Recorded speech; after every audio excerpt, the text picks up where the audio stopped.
Tere! Täna on 29. aprill ja oleme tulnud siia Talinisu etana põllule. Nii nagu kevadel näha oli, võib tõdeda rõõmuga, et taliviljad on hästi talvitunud. Sellest lähtuvalt ei ole ka kokku hoitud lämmastikväetise fooniga.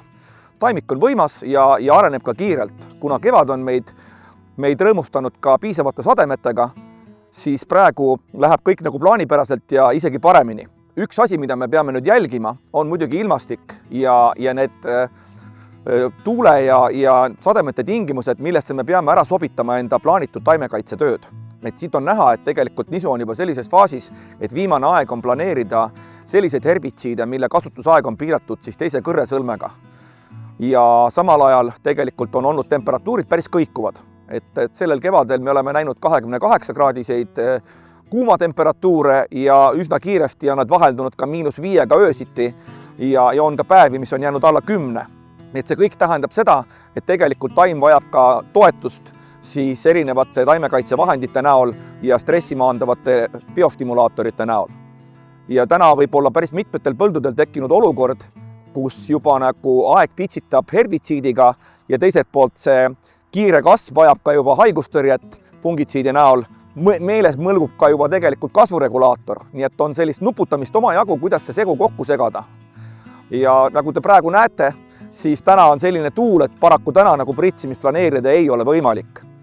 Nii et siin ongi igaüks peab hindama siis oma põldu ja hindama siis enda varusid, mis on siis kevadeks planeeritud ja ette soetatud, et mida siis kannatab kokku segada paagis ja mida mitte.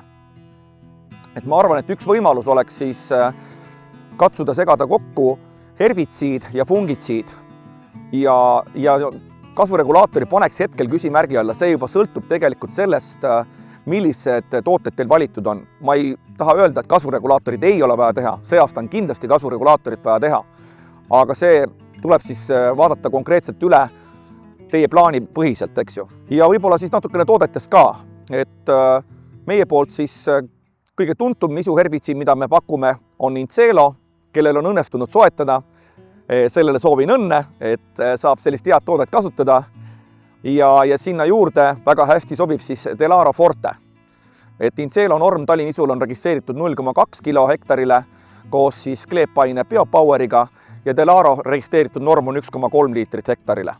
Et need kaks komponenti oleks näiteks üks lahendus kindlasti, mida võiks siis lähiajal planeerida, kui on siis ilmastik sobiv ja tõesti sort ei ole veel läinud üle kasvufaasi teisest kõrresõlmest. Ja nagu ma eelnevatel kordadel olen öelnud, sellistes kõikuvates temperatuurides ja heitlikes ilmaoludes ei tee paha sinna siis ka stressivastase biostimulaatori lisamine ja esimesena mainiksin siin ära siis Megafoli. Ja tegelikult ei ole siis kaua aega oodata.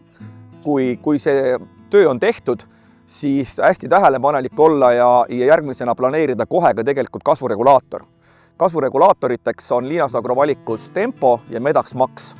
Et samamoodi võib siis nendele veel lisada juurde leheväetist näiteks Energy Tonus. Ja sellega me võiks öelda, et katsume ära siis teha selle pritsimisringi niinimetatud T1 ja kellel õnnestub kokku segada, saab selle ühe korraga teha. Kui on pisut kapriissemad preparaadid, siis tuleb see jagada 2.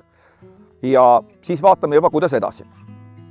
Aga ma võib-olla nüüd võtakski siis välja mõned taimed ja katsuks vaadata, kui kaugel konkreetselt selle etana kasvufaasid hetkel on. Nii, ja vaatame siis natuke lähemalt taimede seisukorda põllul. Et nagu näha, siis liikumine on suur, tuul on suur ja siin on veel ka öisest vihmasajust natuke veepiiskasid. Aga kui vaadata taimede tervist, siis on tore, et praktiliselt täna siin haigustunnuseid ei ole ja sellist suur stressi me ei peaks tundma. Selleks, et nüüd eelneva jutu peale selgust saada, kuidas oma töid planeerida, katsume siis ära hinnata ka selle kasvufaasi, et millised kasvufaasis täna etana taimed võiksid olla. Et otsin siit välja ühe suurema taime ja katsume selle kõrre nagu pooleks lõigata ja ära määrata, et millised kõrresõlmed seal on.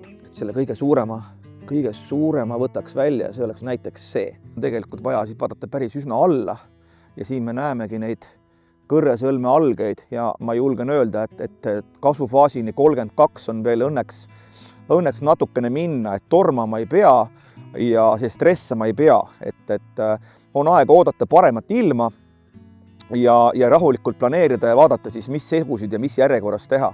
Et jaheda ilmaga nagu taimede areng ei ole nagu väga kiire.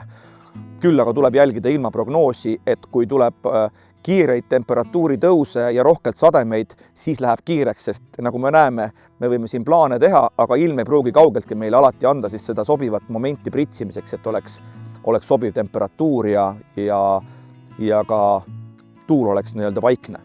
Nii et siin põllul praegu kiiret ei ole, ootame selle ilma paranemise ära ja saab rahulikult plaane teha ja vajalikud tööd ette võtta.